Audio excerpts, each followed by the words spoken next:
What is up, my legion of leasers, my army of apartment maniacs? We're gonna have a little session today. We are gonna talk about something that is so critical, so vital, and yet so easy to tune up and become skillful at, that's gonna get us so many leases. What is this thing that's so easy for us to fix, so easy for us to work on together right now? It's follow-up. So I want to take a couple minutes. I want to work together as a group. We're going to be constructive. We're going to participate. We're going to help each other out, and we're going to tune up our follow-up. And after this session right here, right now, guess what's going to happen? We're going to get a lot more leases.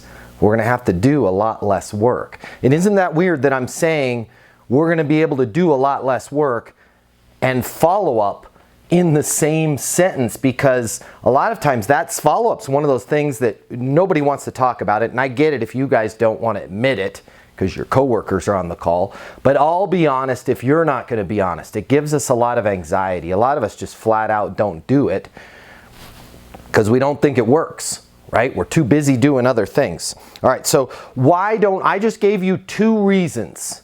We're too busy doing other things and we don't think it works. Why else do you think, not you, because you're super skillful, but average leasing consultants, average property managers, why do you think they don't follow up? Somebody unmute yourself. Give me your thoughts on why they don't follow up. Afraid of rejection. Afraid of rejection. I like that one a lot, right? Afraid of rejection. That's a great one. Who else has got one? You might not have any apartments available, so you don't bother calling them since you don't have anything. Yeah, I don't have anything available. Why should I call this person? I mean, the company only spent $150 for me to get that lead, but I ain't got anything available right now, so they'll figure it out on their own. Love it. Why else? They have the time to follow up? Yeah, we don't always have the time to follow up. And by not having the time to follow up, can you give me a few examples of the things that may or may not get in your way that cause you to not have the time to follow up? What are some of those things that happen in your day-to-day that cause you not to follow up? Tours. Got a tour. Paperwork a lot of times. Paperwork. Love it. How about residents? Residents. What else? What else would be happening for us not to be able to follow up? Busy phones. We're getting other calls. Busy phones. Got it. What else? Regionals. Regionals. Love it. Okay, let's debunk this a little bit right now, because this is a lot of this is stuff that's in our own heads. We think we're a lot busier than we really are, right? And I'm going to show you a way to be skillful with follow-up, where your follow-up's going to take about 28 seconds per follow-up.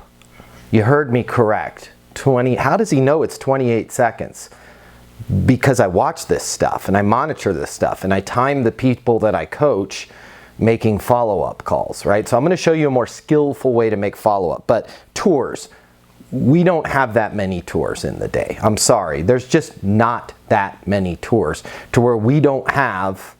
How many tours could you have in a day? Let's say 8 tops. Does anybody do any more than 8 tours in a day? We did 9 yesterday. 9. Okay, so we had 9 tours, right? That's like a maxed out number. I just said it takes 28 seconds to follow up. So that's, to follow up on those 9 tours from yesterday is going to take you 4 minutes and, what is that, 4.5 minutes, less than 5 minutes, okay, right around the 5-minute mark. Unless you are not going to the bathroom and you haven't eaten, and by the way, you would quit your job if it was that hellacious of an environment. You have 5 minutes today to follow up on the 9 tours from yesterday. Even if you're not super like black belt ninja level with the follow-up, which you will be when you practice it, Let's say it takes you twice as long. It's 10 minutes, okay? Paperwork. Unless I get fired as your coach, okay? I'm telling you right now as your coach, we are crossing paperwork off of the list, all right? This is one of the things when I had an ownership stake in 400 units that drove me nuts, and we set a new policy the minute I wrote the check for those units. Follow-up supersedes paperwork every damn day of the week. Because if we're not following up, we're not getting leases. And if we don't have leases, we don't have occupancy. And if we don't have occupancy, we don't have cash flow. And if we don't have cash flow, we don't have a business. And if we don't have a business, we don't have paperwork, right? Follow-up should supersede your paperwork. Should also kind of supersede your residents, right? And we can talk about that on the next coaching call, but we got to be more skillful with our residents, right? If a resident is coming in and monopolizing our time because she wants to talk about how her cat got into a college, right? That sounds really awesome, Cheryl. I love it. Hey, I'm right in the middle of a few things. Notice how I've got my sword and shield. Sword, shield, right? Sword, shield. If I don't have anything in my hands, oh, Cheryl, oh, that's amazing. I love watching your cat videos. But if I got something in my hand, oh my gosh, the cat. Love the cat, Cheryl. That's awesome. Hey, I'm right in the middle of a couple things. My break is at 3:30. If you want to swing back by the lead, I'd love to talk to you over a little coffee over my break. But I got to jump back into this. Fair enough? Yeah, sure. Yeah, great to see you. Bye-bye. Back to your follow-up calls. Okay, busy phones. They're not ringing completely off the hook. All right, and I want us to answer the phones if they're ringing. So the phone ringing supersedes your follow-up, right? Priorities. So if it's ringing, I want you to answer. It's a great day at Meadows. What can I get you information on? Okay, we've talked about phones. Regionals, again, unless one of these regionals wants to fire me, if you're having chit-chat conversations with your regionals and you had 9 tours yesterday and you haven't followed up with those 9 tours, we've got a problem. We got to prioritize, right? Okay, so let's fix our follow-up. Let's make it easy. Let's get to those 28-second follow-ups. So you just showed me yesterday a 2-bedroom apartment. You were super skillful. You walked me through your tour organizer sheet before the tour. You, on the phone, asked me what my biggest reason for moving was. I told you that I just got a new job. Yay, congratulations, you got a new job. Wanted a 2-bedroom because I wanted to use that 2nd bedroom as an office. What was most important to me was space. I'm in a 550 square foot apartment right now. It is so small. I'm doing my Zoom meetings from my job from my bed. You were skillful. You were on it. You were Leasing University certified leasing consultant. And you showed me this unit. Hey, Matt, based on everything that you're telling me, I think I have the perfect one to show you. It's a unit 207. It's a corner unit. It's a 2-bedroom. What's really neat about this particular floor plan is 2nd bedroom does not have its own bathroom. Right? Not a great situation if you have a roommate, but for you being a professional, this is like ideal, right? And I'm like, yo, I love it. And you go for the close. Hey, does it make sense to sign the lease? Oh, no, I just got to think about it, right? And you go through all your stuff there. We're not going to get into closing training, but for some reason, you weren't able to get the close. I told you I need to think about it. It is now the next day, okay? Who wants to leave the voicemail, because I keep it real. We know they don't answer their phone. Who wants to leave the voicemail of what you're going to leave for me when I looked at that 2-bedroom yesterday? Somebody unmute yourself. And tell me when you're ready to go. I will give you my voicemail, and then you leave the message. I'll do it. Awesome. All right. Tell me when you're ready, and then I'm going to give you my voicemail, which, by the way, you guys can steal. If you want to be super professional, skillful, and effective, go into your phones right now and change your voicemail to mine. Don't say my name. But tell me, are you ready to leave the voicemail for me? Sure. Ring, ring, ring. You've reached Matt. Your call is very important to me. Please leave a message or send a text on how I can best respond, and that's exactly what I'll do. Beep. Hey Matt, this is Nicole calling from Bennington Hills. Just wanted to follow up with you today to see if you are interested in putting in the application for the 2-bedroom. Give me a call back when you get a chance. Thank you. You want to make it super ninja skillful? Yeah. Okay. First thing, tonality. I want us to be down to business. I want us to be in a hurry to help. Another thing, we got to clean up our language. She used a bad word in there. Anyone want to take a guess at the word she used? She dropped an F-bomb. What's the F-bomb? Follow-up. Dang tootin'. We don't want to say that anymore. We don't want to use the F word and we don't want to use the C word. Ooh, they're bad. They'll get you in trouble with your teacher at Leasing University. We're never following up. We're never checking in. Why?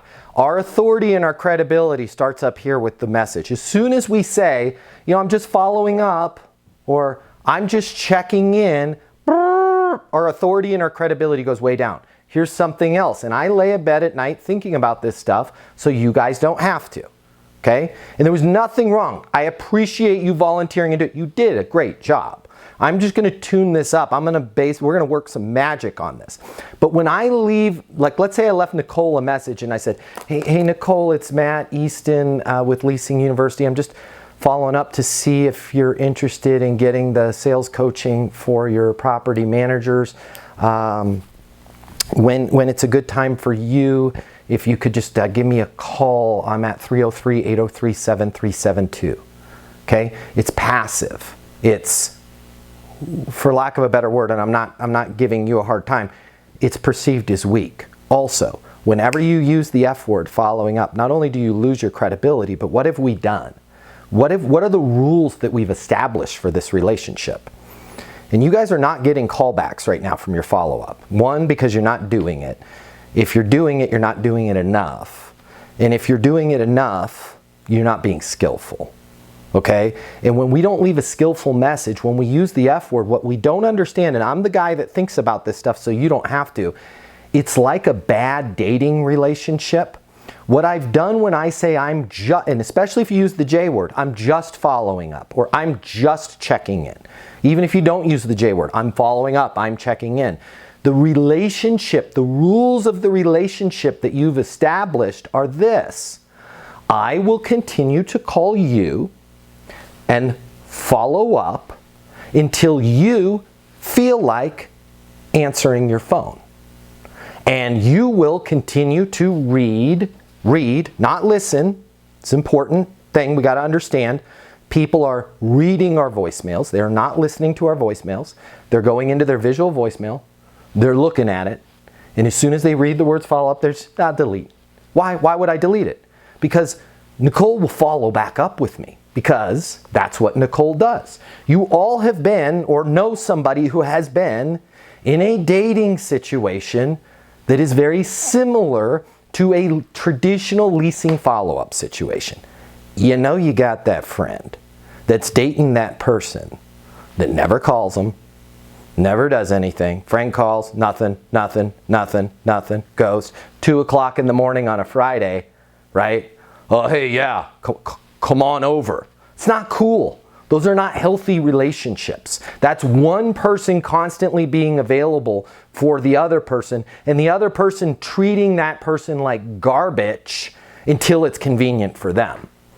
Okay? This isn't a relationship counseling session, but it could be because we have relationships with our prospective residents. And we have to be skillful and move this relationship forward.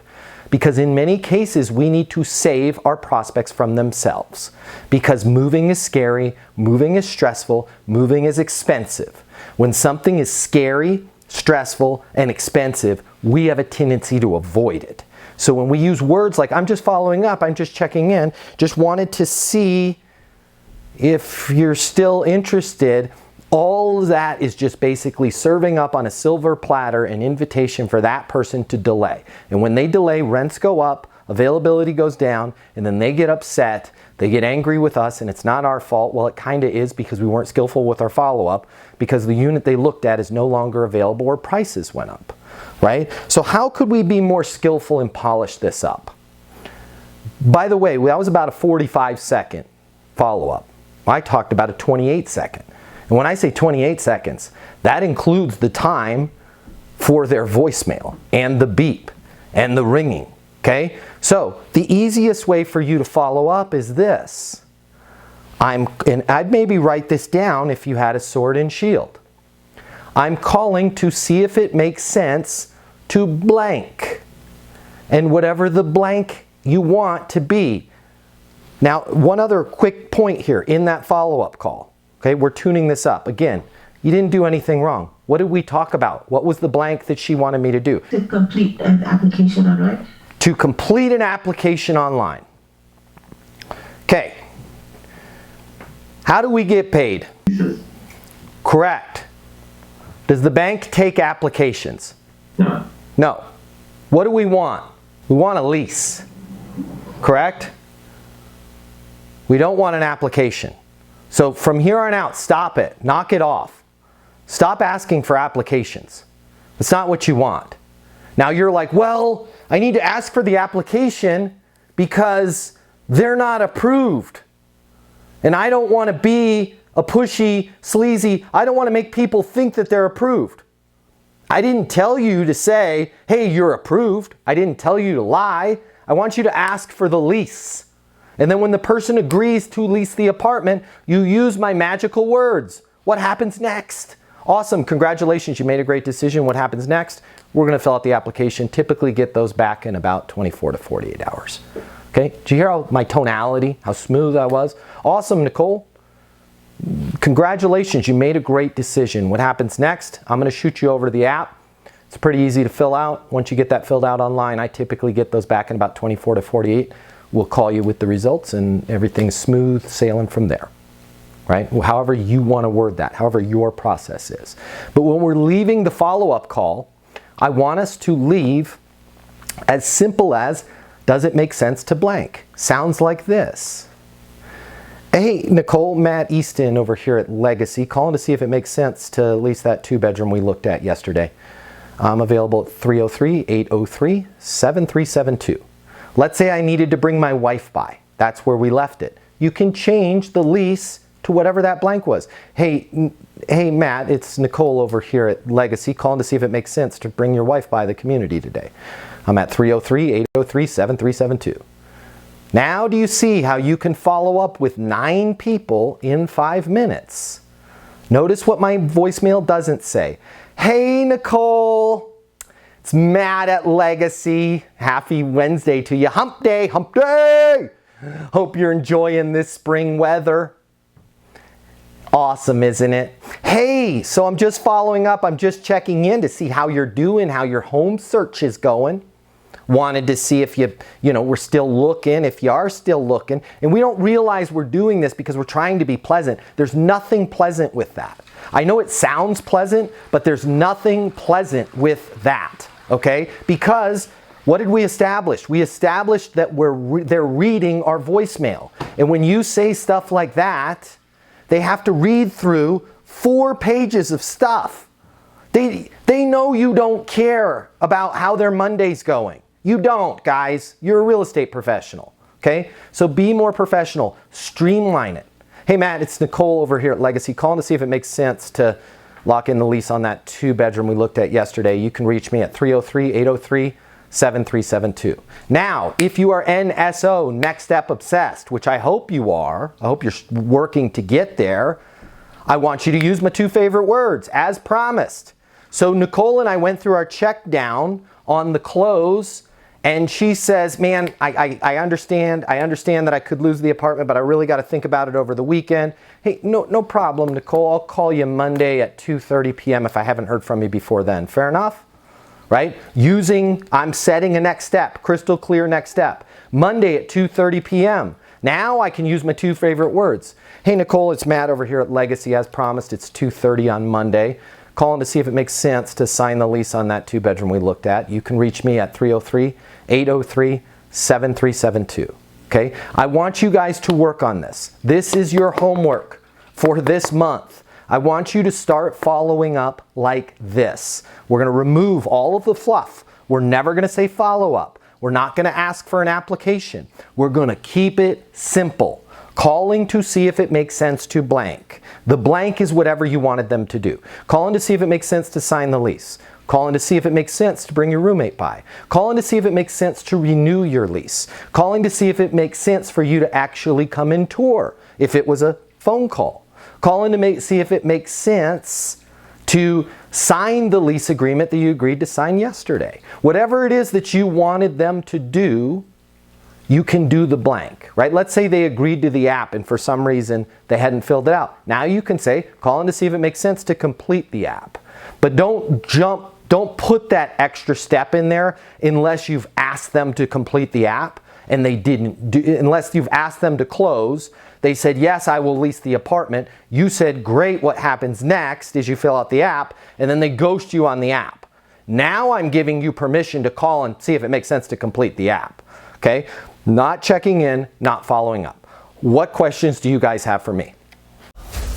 The way people rent apartments has changed. Today's renter has access to more information. Today's renter has more choices. The apartment industry needs you. Studies have shown that moving is the most stressful life event. The old sales training, well, it just doesn't work today. I'd like to teach you how to take the stress out of leasing apartments in a way that's meaningful to you and your renters and get you 7 times more leases. I'll show you how the perfect leasing process works. I'm gonna walk you through everything from answering the phone to closing the lease. I'm gonna show you how to determine your prospects' wants and their needs so that you can build value in your apartments. You will learn how to handle any objection or complaint. I'm gonna show you how to connect with your renter so it's easy for them to rent with you. I've taught the best property management companies and thousands of people just like you how to lease apartments.